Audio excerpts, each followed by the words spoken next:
This podcast is powered by Masterpiece Kingdom Brands.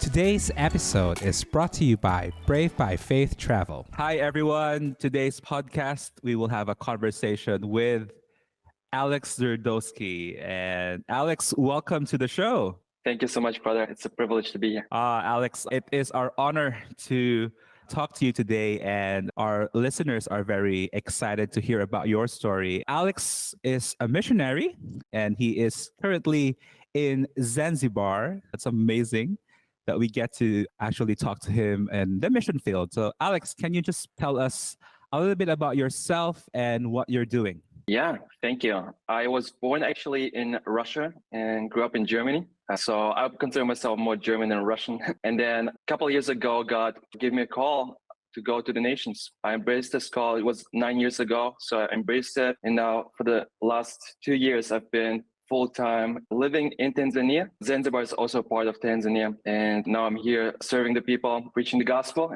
and seeing people being touched by the presence of God. Wow, amazing. So how do you wrap your head for somebody who hasn't been outside of their own country? Mm-hmm. You know, I feel like these two worlds are so different in a lot of things. So what does it feel like?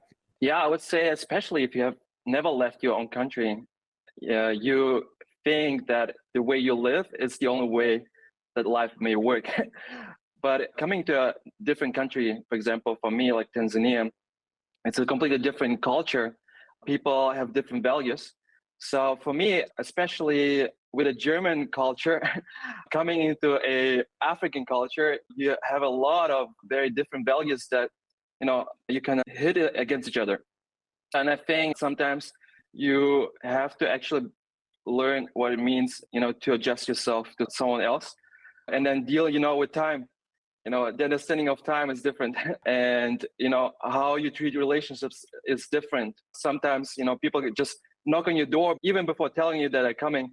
And then, they expect you to welcome them. So, yeah, you have those different things, but it's also a beautiful thing, to learn a different culture and to live in a different country. And just learn that life can be different, but still it's good, So that's what I'm learning here. That's really cool. You said earlier that you heard God call you like 9 years ago.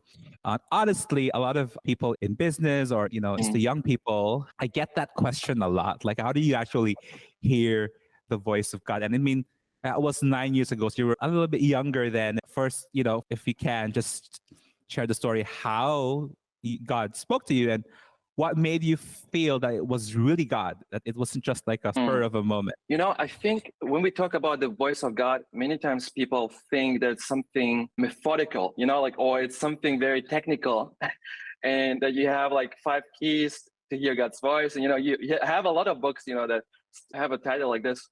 But I think hearing God's voice starts actually, and it ends with relationship.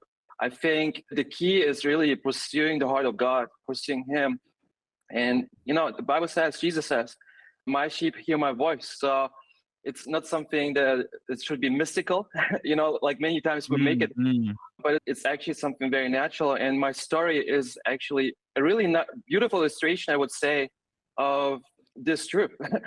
I remember I was in a Bible school and there was a lady, she was pretty old, 92 years old. She was a missionary her whole life. And she was carrying a lot of authority. So I was listening very carefully to what she was saying. And I remember she said, prayer is not a monologue, prayer is a dialogue. And that changed my whole life. I thought if I pray, I just say God what I want to say, and then, I'll leave the room.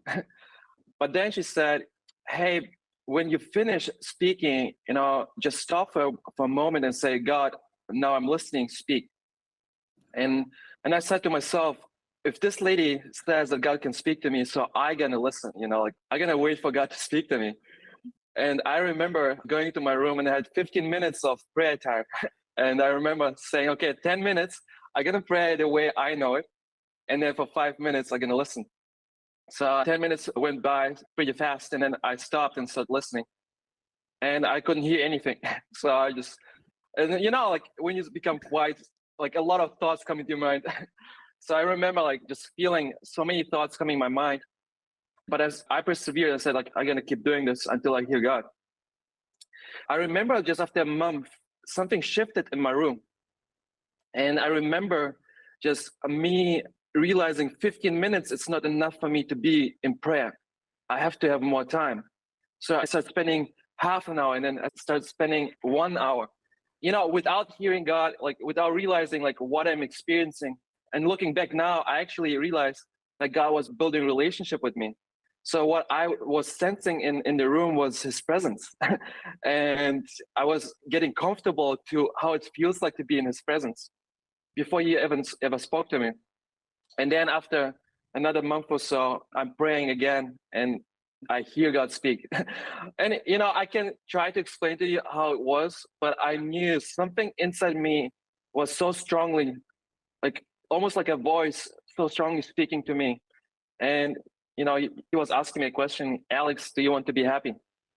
And I remember saying like, God, of course do I want to be happy. In this moment, I didn't even question if it was God or not. Like I knew it was him. And I remember just saying, yes, I want to be happy. And then he said, if you want to be happy, you have to do my will. I want you to go to the nations and share with people about who I am. So that's how it started, with my journey. And a couple weeks later, I went on my first mission trip to Tanzania. And you know what's interesting in that story, especially in your experience, because that sort of conversation with God or relationship with God in that moment that you're describing just now, it can happen to everyone. I mean, the question is, do you want to be happy? I mean, I feel like everybody is that, but I think what makes it different and more, special is that the intentionality of actually, as what you said, like it's a dialogue more than it's not a monologue. And I think a lot of people miss that, especially in the noisy world that we have today. What has been very, very challenging in this path that you chose, like it's not, I would say it's not a mainstream, like when you're in school, when people ask you, what do you want to become when you grow up? I have never heard a child said, I want to be a missionary. That's something that you don't hear normally, but then that's why I think there is a special calling on that. So what is one of the challenges that you go through? Yeah. Yeah, I think, like I said, it's not very easy, I guess, to answer this question to say like there's like one challenge. I think there were different challenges coming my way. But I think, and I would put this maybe more generally speaking, everyone who receives a call from God will face opposition and misunderstanding from people. And I think especially with what I would say with my calling to be a missionary or going to the nations, especially to Africa, and people consider Africa to be dangerous. When you think about Africa, you think about poverty, especially if you think about missionaries, you think like these people are poor, they struggle all the time. So there was a lot of opposition, especially also from family and people that were close to me, not understanding like, why are you doing this? And why are you giving up your career? I was pursuing another career. And like, why are you doing all those things to go to a country? And you can do all of these things here in Germany. I think just having all those voices that you actually also want to listen to, but to be actually faithful to what you heard from God. So and keep pursuing this calling that I received. And I would say it's a more like a general thing that everyone can experience receiving a calling. But I would say that was a challenge, especially in the beginning. And then also, I would say not feeling qualified, not feeling ready. And just, it feels like it's so much, and coming into a nation like this, you see so many needs and just sometimes feel overwhelmed of like the need that you see, and then comparing yourself and saying, why God, why do they face what they face and why not me? Why do I have a better life? Seemingly, Yeah. But yeah, I would say the challenges were for me more internally than externally. That's a very, very good point. I think everybody can relate to that. It's almost like we discount ourselves already from the blessing, the feeling of being am I really qualified to do this? Do I really have what it takes? I think that's a real struggle. And I love that you said that there's a lot of opposition in the beginning. And I think that makes you even more courageous, right? Don't you think so? Because it challenges what you heard. Do you feel that you have more conviction, or does it add more to your fear? Of course, it's a moment of testing, right? And you test like, have I heard from God? So first of all, I think you really challenge yourself with the question, have I heard from God?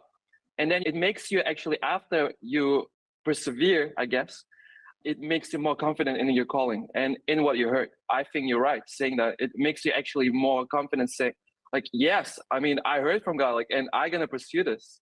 Especially my journey, I was pursuing actually people of authority and asking them like, hey, do you think I heard from God? And I remember one incident. There was a pastor, I didn't know him, and because I was like detached from a church after my first trip to Tanzania, and I had no one to go to. I heard about this pastor and said, like, I want to go to this pastor and speak to him and just ask, hey, like, do you think I'm crazy?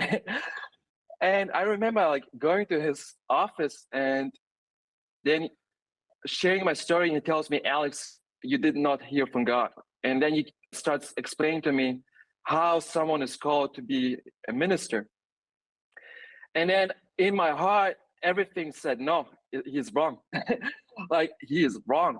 And I did not feel like I was rebellious. Maybe he thought I was rebellious, but I felt like he is speaking from a human experience. Like, he's speaking from a experience that he had. And then I went back into my prayer room and I said, God, like, you have to confirm this. And then he kept confirming. And I knew like, hey, I heard correctly, And now today, I can prove, like I heard from God. That's a tough one, especially, with people who are in authority. And I mean, I can only imagine what a shock it was. But again, that makes you even more convicted with what you believe and you've pursued. Yeah. I think there is a similarity in mission and also in sort of like pursuing one's passion in business or brand building. I think I personally experienced volunteering and being in the mission field, and it's not like we have all the money in the world already. It's Mm-hmm. not like we were born with so much money that you can just go anywhere you want. And normally, I think it's also a fear of people who feel like called to something greater, and that they always feel unequipped with the resources that they have. It can be financial, it can be support from family, it can be anything that will help them move to their dream. How did you Mm-hmm. overcome those kind of, I wouldn't say insecurities, but maybe more concerns about your resources in pursuing something like this? Did you save up for like 10 years before? Not 10 years, it's ridiculous. Did you save for like more than a couple of times and then before doing it, or you just went for it? Yeah, that's a good question. And you just mentioned entrepreneurship, and I think entrepreneurship and actually being a missionary and minister, I would say it's probably the same job that we do, in a different field. I have a friend, he says like, even every entrepreneur needs to have a purpose why he does what he does. And then a true entrepreneur, he does not do what he does for finances. There's a greater purpose and an intention that he pursues. And that's basically what I do. Like, I have a greater purpose in what I do. I'm not doing this because I like, being in the other nations. And I think it starts with this conviction that you have, like, there's a vision. Like, I'm pursuing a vision that, I want to see something happening. And I believe with vision, resources come. And for me, it was, okay, it's not about setting a budget and having this budget. It's about, hey, what do I need to reach the goal? What do I need to see this vision being fulfilled? And of course, it's about people, and how can I reach the people that I want to reach? I think it starts with that. And of course, having a strategy, how do I get there? And for me, I'm not getting paid for what I'm doing. It's all voluntarily work. And what I do is I share with people what I want to see being accomplished and ask them to partner with the vision. and there were people and still are people who believe in what we do here, and they're willing to sow and invest into me so that we will see a greater vision being fulfilled. And of course, it was not easy in the beginning, and I had challenges, and I actually remember my first year, I would say like the second half of my first year, I had only $100 a month to survive. So I remember like I had one person giving me, $100. That's it. I had like someone, allowing me to live with him and help with transportation, but I had $100 to feed myself. So that's what I had, but I stayed, the course, and I knew like, hey, I'm here because first I was called, second, it's not about me, it's about seeing this vision fulfilled. So yeah, and then, God has been faithful, and he has been providing and teaching me, of course, how to do it better. And now I would say I have a lot of resources, to move forward. Wow, that is incredible. And I think, those moments wherein we feel like we have nothing is even like a real testimony, and just a real opportunity of how God can do what he says in the word, that he is faithful. And again, thank you for sharing that. It's very inspiring. It is radical living by faith. And I think you're right. Like entrepreneurs, sometimes we see that vision, and we want to do everything to achieve that greater purpose in the vision, and that it was never, there's always going to be more vision than resource in Amen. every Yeah. stage of life and season, right? I think what this special is really relying on the faithfulness of God in every season, whether you have more or less. That's cool. Alex, quickly, just for our listeners, just to understand, what is it that a missionary like you does in a country like Tanzania? Like, how does it practically look like? And what are the cliches that people think that it's actually not true? So if you can just like talk us what your day looks like, and how does that experience feel like? Man, that's a loaded question. I mean, I would say, first of all, it's very difficult right now to actually define missionary, because so many people have different understandings of what a missionary should do. But I think, like, from the word missionary, this word mission, there's like a purpose of going and being sent. As a missionary, you're sent to fulfill a mission. So what is the mission? When we think about mission, it's like we think about the Great Commission of Jesus, Matthew. So the purpose of what I do is actually bring people into a revelation of Christ. So that's the purpose. We carry the revelation of who Christ is, and we take it to places where we go. For me personally, my mission is we go into remote places in Tanzania. Many times I'm the first foreigner that goes to those places, the first white person that they may have ever seen. And I carry the message of the gospel, and we preach the gospel. We disciple people. And of course, we help if we can physically, we help them to have better lives. But I believe actually in the message of the gospel, it's already in there, like the promise of provision. So we teach people about their Father in heaven so that they can rely on him. I would say that's, if you want to speak about it, like a missionary, what he does, that's what he does. And that's what I do, very generally speaking.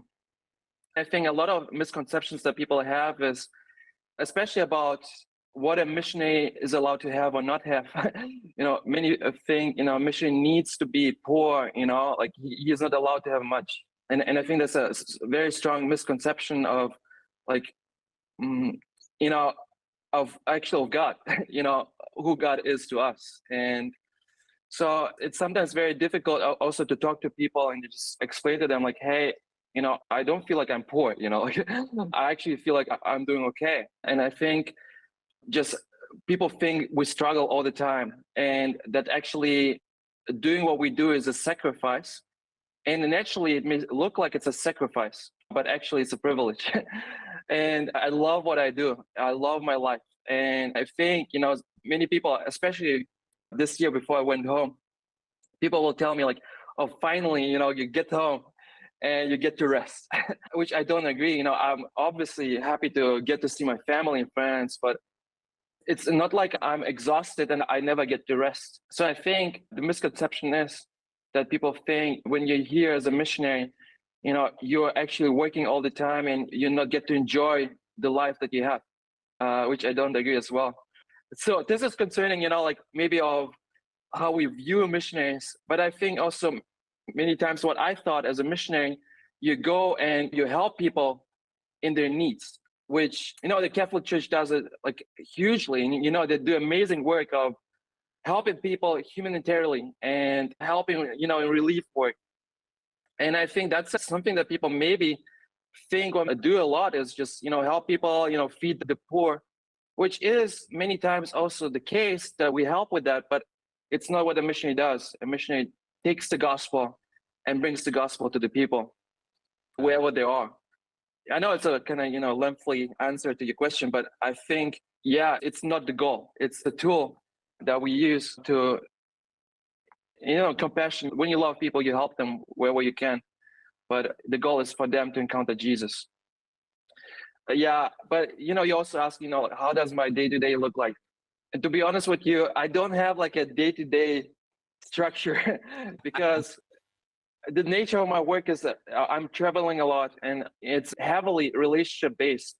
So it's about building relationship with people and doing life with people and sharing with them, about, teaching them the gospel, teaching them biblical truths. So being there and just building the kingdom where we are.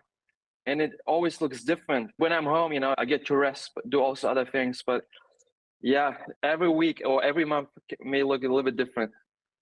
Wow, that's amazing. Yes, that's true. It's more than just a sacrifice, it's a privilege. And what an honor that, we get to do this on this side of eternity. And I think that's a very, very inspiring. And what you said that we're on a mission, it's from the word mission. We bring the gospel of Jesus in wherever we go, in any kind of sphere and atmosphere. And I think in being a missionary, being an entrepreneur, when your mindset is on a mission, then you're really gonna be more brave and more compassionate as well. And I think a lot of what you said can also be really relatable to entrepreneurship. And I think the mission field in the marketplace is also very important and rich, ready for the harvest. But it's just that we need more workers in the field. Mm-hmm. Yeah, can I maybe add something to bring those two worlds together? Especially because I'm talking to you. Is there's a term that kind of developed more and more in the earth, like in the '60s, I believe. So, and they start using this word to define mission, saying "missio Dei." So it comes like from this Latin word, I believe, that speaks, God's mission. And I think we need to realize that it's not my mission. It's not my vision that I'm fulfilling. It's actually God's vision that I get to be part of. And my part is being here in Tanzania, right? And fulfilling God's mission here in Tanzania.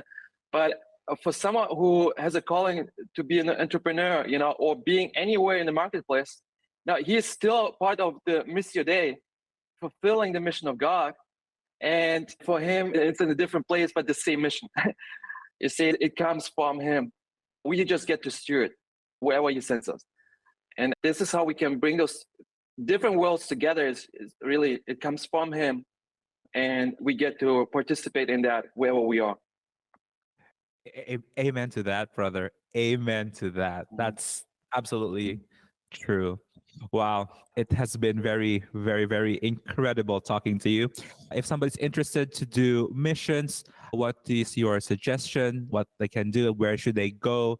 And somebody's also wanting to support your cause and your missions there in Tanzania. Where can they go? Yeah, thank you. Yeah, so first of all, if you're really interested in missions and going into the nations, spreading the gospel, I would say, the question is, always, you don't want to go alone. Who are you going with? And I would say it's always about like a great team. Like you want to have great people around you. And I would say the organization that I'm working with, it's an amazing team. It's called Overland Missions. We're based in the United States, but operating all around the world. So it's an amazing team, heavily focused on taking the gospel into remote places. So, if we can just put the website there, it's overlandmissions.com. And we have different options. You can just do a short-term trip for 2 weeks and, just minister to the people. Or if you think like this is something that you want to pursue for your life, we have a training. We call it AMT. It's a 3-month training. You can do that and then be a career missionary, so to say. So yeah, if that's something you want to do, you can definitely also reach out to me. So I have a social media, Alexander Durdowski. So you can find me there on YouTube. And yeah, of course, if you want to support this financially, you can go to overlandmissions.com/donate/Alexander Durdowski. And if we can also put the link there. But yeah, and of course, pray for me, pray for what we do. And I think that's a very heavily needed part of ministry is to have prayers. Amen to that. Thank you so much, Alex.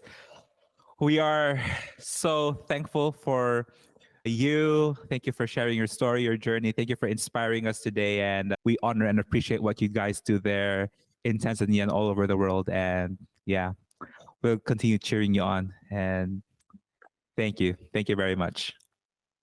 Thank you, brother. Love what you do. I love your heart and keep going. Thank you. Thank you. Thank you, guys. Thank you for listening. And we'll see you in the next week's episode. Thanks for tuning in. This episode was brought to you by Brave by Faith Travel.